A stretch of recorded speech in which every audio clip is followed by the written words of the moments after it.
Rejoice, plant, and all green things. Hello, beautiful. What's up today? If you're here with me, you're probably doing some inner work, right? And is there a way to know if our ego or our higher self is more in control than the other? Most of us have heard or learned that people tell you who they are by their actions. They can tell you their plans, share their beliefs, their values, and make promises, but it's actually the actions that tell you what they're really concerned with, what are their priorities at the moment. So that's true. The interesting thing is that we can turn this around and apply it to ourselves. If we want to know where we're truly at the moment, we have to look at our actions. It is our actions that tell us, that reveal to us what are our actual priorities and not just lip service. Our choices not only reflect our priorities, but they also reflect the frequency at which we're living at the moment. If our ego is more in control than our higher self, then that's going to be reflected in the actions that we take towards our body, how we treat our mind, how we treat our souls, and what we do each day. It's actually possible to meditate, have positive thought, have high thinking, to rise into consciousness, but not really living at that frequency. The proof of what we're actually putting into our lives and to our day, the proof is in the pudding, and the pudding is our actions. What we're doing each day, what we spend our time doing during the day is the proof, the manifestation of what the general frequency of our being is at the moment.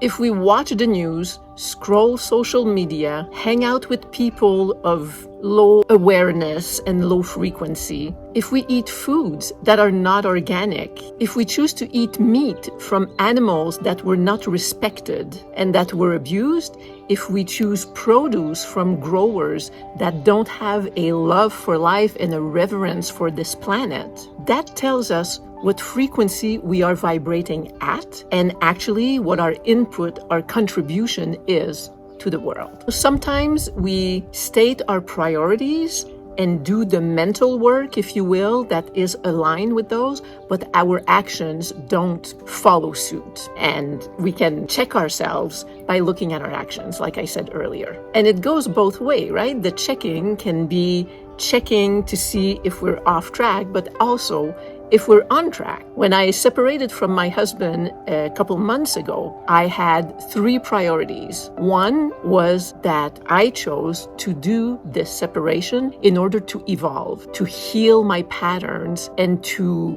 go through a lot of personal growth so that I could transcend my old patterns and become a better human being and a person who could be in a new relationship or a renewed relationship, having done a lot of the inner work. My second priority was to start building a business that is congruent with my being, with my higher self. And of course, as a byproduct, tap into the abundance of life and generate some income so that I can be self-sufficient financially. And speaking of business, I would love your support. So please subscribe, give me a like, watch a couple more videos, make a comment, invite people to my channel. That would be rad. My third priority was to take care of my body. I've lived with chronic illness all my life, and I have a lot of mending and healing to do on my body. And I decided that one of my priorities was also to care for my body. So being clear with my priorities has allowed me to be able to do, that's the word I was thinking of, the checks and balance. So by being clear with our priorities and actually writing them down, I think is super helpful.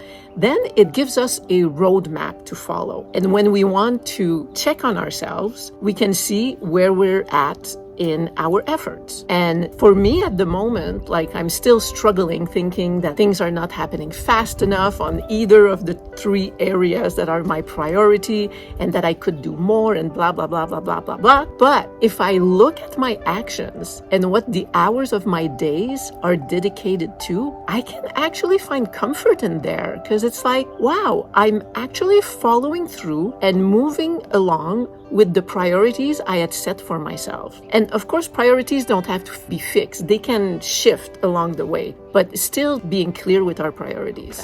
Oops, papers flying away. And the idea that I can take comfort because a lot of my actions are aligned with my priorities, it brings up this important idea that we're not going to be perfect and we don't have to be. Actually, it's kind of impossible to be. So let's leave that perfectionism aside. Annie, you will not be perfect. But what's most important is to be aware of our choices. If we spend our days just being aware of our choices, knowing our priorities, then just having the courage to look at ourselves, look at our actions, and say, oh, this one feels soul aligned. I feel it is supportive to my goals and my higher self. And today I'm deciding to binge on a movie, or I'm having second helping of food, even if it's organic, like I'm overeating a little bit and I'm choosing this, or I'm just going to go hang out with people who have low consciousness and just enjoy myself.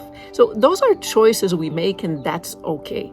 The problems actually arise when we decide to avoid, when we pretend that we don't see the choices that we make. Once we get to that point, that's the signal that your ego, your patterns, your wounds, all these inner child stuff are in charge. If you have lost your awareness, if you are doing things out of mindlessness, then it's kind of an alarm signal if you actually want to be on a path to evolve and to grow into your higher self. But in a way, if we have even just a little bit of awareness, it's not that hard to know when we're avoiding, because there's something inside us. We have this system within us that is ringing the alarm bells, right? Like we can consciously say, for me, example, that I buy a bag of organic grain-free avocado oil chips and I'll eat the whole bag, binge watching something on TV.